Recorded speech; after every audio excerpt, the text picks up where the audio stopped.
crust and it's not a chore, that it turns out to be an easy thing for them to do.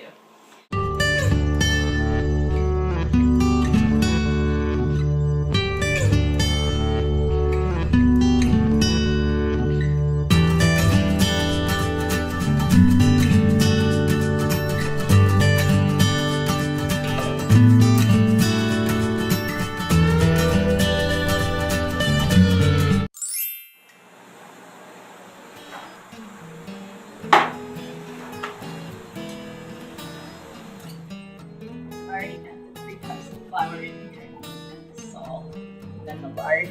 I mix the salt and the flour up, and then the lard goes in, and cut the lard into the flour. Keep working at it. So you might have to adjust your flour or your lard just a little bit one way or the other till you get it so it looks like this.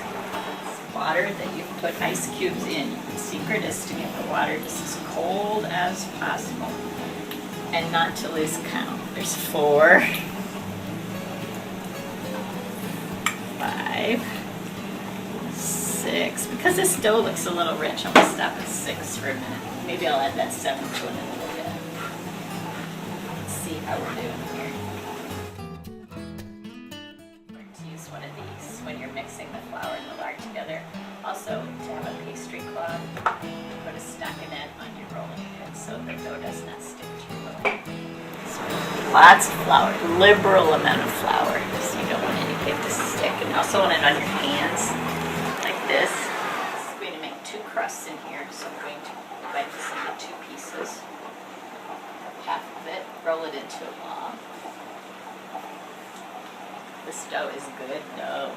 You just tell by how it feels if you're going to be able to roll it out well or not. I'm ready to roll out my pie crust.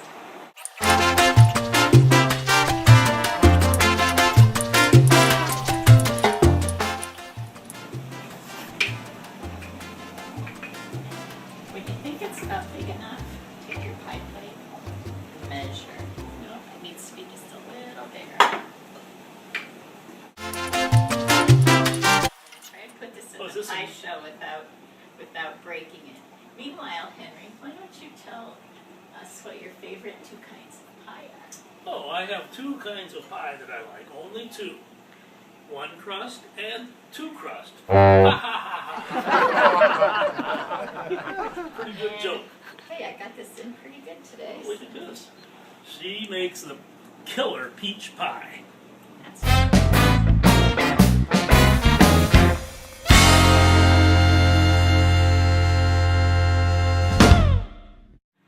This is a Red Haven peach.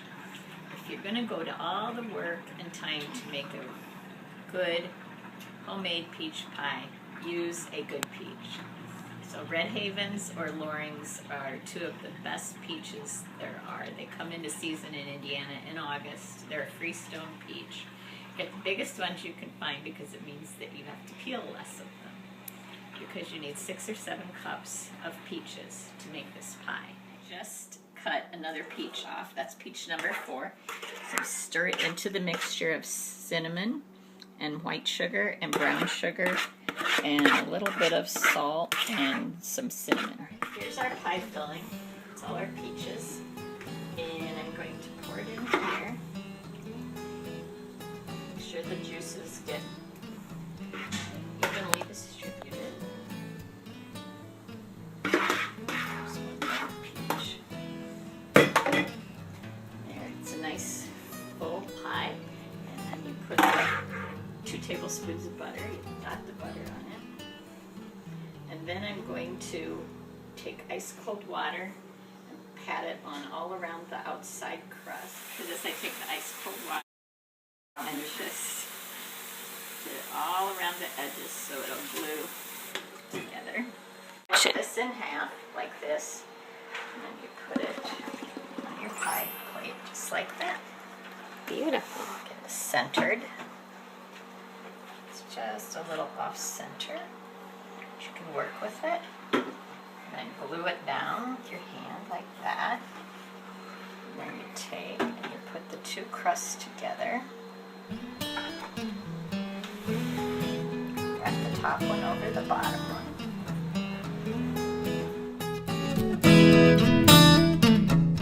You have to vent the top pie crust to let the steam out. So you just poke little knife holes. You can make a design. I wait to do this till I have the top crust on the pie, so it's less chance of tearing where all those slits are. You put the two sides together, make it look as pretty as you can, and then you pinch them together. You can make a big thumbprint design, you can use a fork tying design. I like to do this. It pushes them together really well so they will stay together and your filling will not boil out over the top.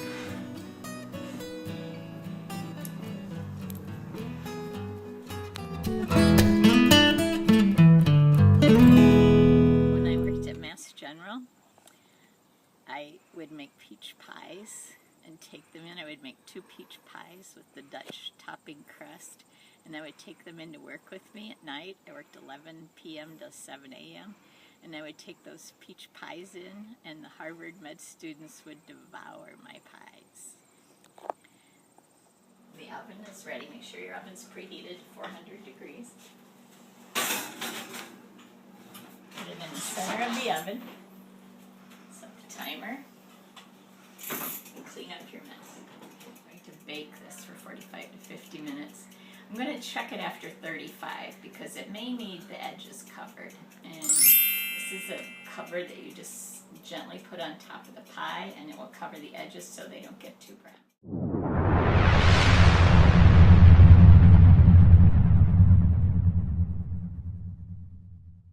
Here it is.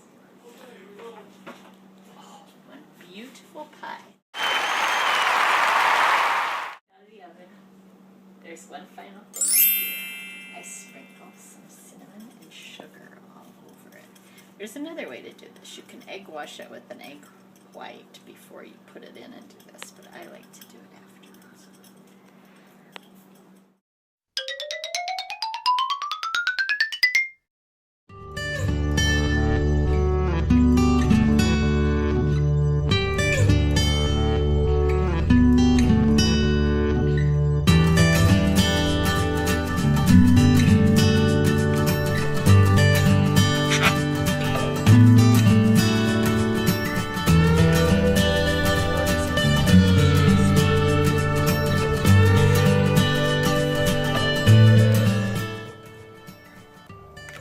Good pie, everybody.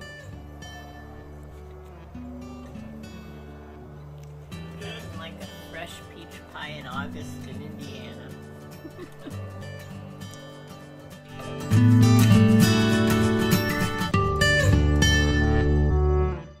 I learned how to make pie crusts from my mother, and I'm passing it on to my daughters.